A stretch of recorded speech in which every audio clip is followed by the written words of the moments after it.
Welcome back to the channel. In this video we will learn how to use s, es or ies with verb when third person singular in simple present tense. Use s to most verbs. Let's see structure for most the verbs.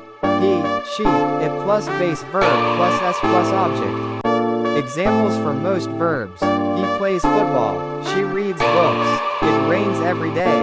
Use s to verbs ending in s, sh, ch, x, z, or o. Structure for verbs ending in s, sh, ch, x, z, or o.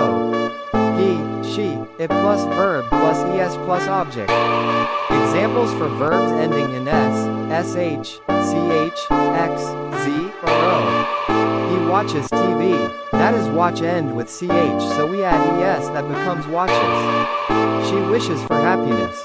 That is wish end with sh, so we add es that becomes wishes. It goes to school. That is go end with o, so we add es that becomes goes.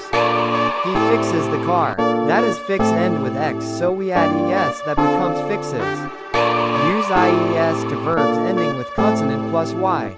Examples for verbs ending with consonant plus y. She carries the bag. That is carry end with consonant plus y, so we add ies that becomes carries.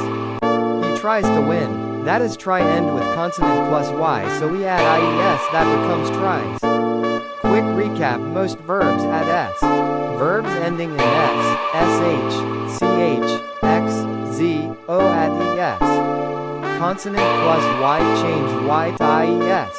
Thanks for watching. If you found this helpful, like, share, and subscribe for more easy English lessons.